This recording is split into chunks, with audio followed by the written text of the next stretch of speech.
Dermatose nodulaire contagieuse, cette maladie qui concerne les bovins vient de faire son apparition chez nous. Elle se manifeste par l'apparition de boutons sur tout le corps de l'animal.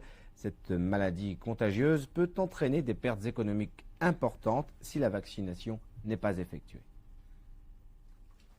Il y a quelques mois déjà, la Réunion subissait l'attaque d'un nouveau virus agricole appelé TSWR, virus qui détruit les végétaux. Aujourd'hui, c'est au tour des bovins de connaître une maladie nommée dermatose nodulaire contagieuse. Issue directement d'Afrique et de Madagascar, cette maladie des plus contagieuses peut rapidement décimer l'ensemble du cheptel réunionnais et causer ainsi des pertes économiques importantes pour l'ensemble des éleveurs. Après maintes études, la présence de la dermatose nodulaire contagieuse est officialisée et les services vétérinaires lui déclarent la guerre à travers différentes mesures qui devraient s'avérer efficaces. Alors, ces mesures sont les suivantes. Une première mesure dite d'urgence qui consiste à limiter, si vous voulez, le mouvement des animaux dans les communes jugées les plus atteintes. Ces communes, je les rappelle brièvement, vont de la commune de Saint-Denis à la commune de Saint-Benoît incluse, en passant par Salazie, Plaine des Palmis et Plaine des Caves tampons.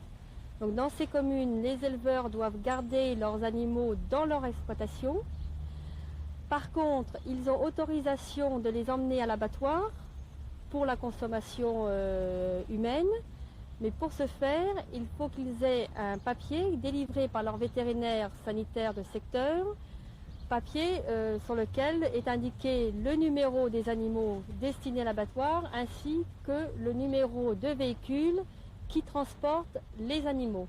La seconde mesure est la vaccination parce que nous savons très bien que nous ne pouvons pas enrayer cette maladie sans pratiquer une vaccination généralisée du cheptel, d'une part pour éviter l'extension et d'autre part pour éradiquer cette maladie.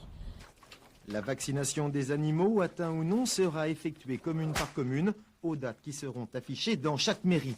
Il est à noter que cette campagne de vaccination est entièrement gratuite car financée par le ministère de l'Agriculture et de la Forêt et organisée par la direction des services vétérinaires, seul organisme compétent en la matière.